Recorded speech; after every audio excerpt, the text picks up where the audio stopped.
Pakistan team যখন থেকে টি-20 খেলা শুরু করেছে, মানে আমি আপনাকে বলি তো 2005 সালের মাঝামাঝির দিকে পাকিস্তান টিম টি-20 ক্রিকেট খেলা শুরু করেছে। তো আমি আপনাকে বলি পাকিস্তানের টিমে 116টি প্লেয়ার আছে যারা টি-20 ফরম্যাট খেলেছে, মানে টি-20 ক্রিকেট খেলেছে। আরও 116টা প্লেয়ারের মধ্যে শুধুমাত্র একটি প্লেয়ার আছে যার স্ট্রাইক রেট 150 প্লাস, মানে আপনি বুঝতে পারছেন তো, যার স্ট্রাইক রেট 150 প্লাস শুধুমাত্র একটা প্লেয়ার আছে পাকিস্তানের টিমে। তো আমি আপনাকে এমন বলতে চাই না যে সে 2-4টে ম্যাচ খেলে 150 প্লাস স্ট্রাইক রেট বজায় রেখেছে।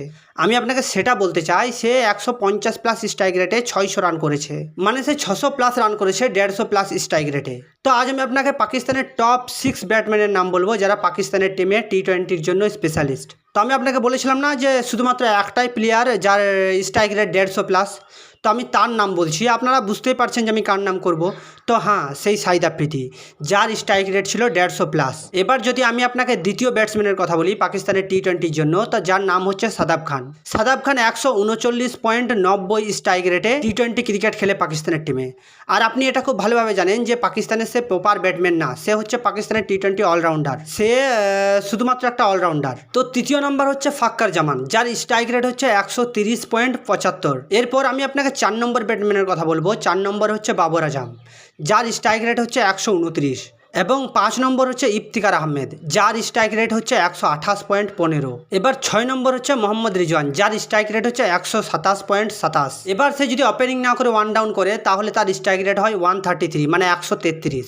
এবার আপনি বলুন তো আপনি কোন মুখ দিয়ে বাবর এবং রিজওয়ানের স্ট্রাইক রেট নিয়ে কথা বলবেন?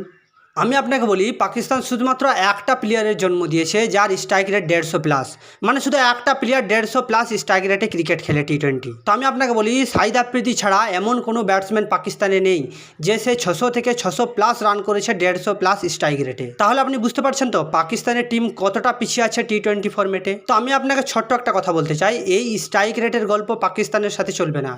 এই স্ট্রাইক রেটের গল্প চলবে England, Australia, New Zealand, south Africa, India, এই সব দেশের মধ্যে স্ট্রাইক রেটের গল্প চলবে, পাকিস্তানের মধ্যে না। কেননা পাকিস্তান 100 বছরের মধ্যে একটা তাগড়া ব্যাটম্যান তৈরি করে পাকিস্তানের টিমের জন্য, আর বাকি সব দেশগুলোর মধ্যে তাগড়া ব্যাটসম্যান বসে থাকে যারা চান্স পায় না খেলার জন্য। মানে অন্য দেশে যেমন ভারত, অস্ট্রেলিয়া ভালো ভালো তাগড়া ব্যাটসম্যান টিমের মধ্যে জায়গা পায় না, আর পাকিস্তান ভালো ব্যাটসম্যান পায় না। মানে পাকিস্তানের মধ্যে এমন ব্যাটসম্যান নেই যে সে ওপেনিংয়ে গিয়ে পাওয়ার প্লের মধ্যে 150 প্লাস স্ট্রাইক রেটে রান করবে। আচ্ছা, আপনাকে একটা কোশ্চেন করি, আপনি বাবর এবং মোহাম্মদ রিজওয়ানের রিপ্লেসমেন্টে কাকে নেবেন? দুই একটা নাম করুন তো, আমি শুনি। আমি জানি আপনি বলতে পারবেন না, কেননা মেন কথা হচ্ছে যে কেউ নেই পাকিস্তান টিমে তাদের দুজনকে রিপ্লেসমেন্ট করার মতো। পাকিস্তান টিমে কেউ নেই ওপেনিং গিয়ে বাবর এবং রিজওয়ানের মতো কন্টিনিউ রান বানিয়ে যাবে টিমের জন্য। তাহলে এবার আপনি ভেবে দেখুন যে বাবর এবং রিজওয়ানের স্ট্রাইক রেট নিয়ে এবার পাবলিকের মাথা ব্যথা কেন?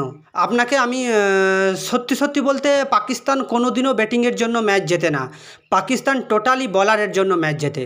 নাহলে আপনি দেখে নিন পাকিস্তানের ডোমেস্টিক ক্রিকেট দেখুন, পাকিস্তানের পিএসএল লিগ দেখুন, আপনি দেখুন না সেম আইয়ুবকে দেখুন, আজম খানকে দেখুন, কেউ ভালো রান করতে পারছে না ইন্টারন্যাশনাল ক্রিকেটের মধ্যে। তো আপনি ভেবে দেখুন তো যদি বাবর আজম 2-1টা ম্যাচে রান করতে না পারে এবং রিজওয়ান 2-1টা ম্যাচের মধ্যে রান করতে না পারে, তাহলে আপনার মনে কি হবে?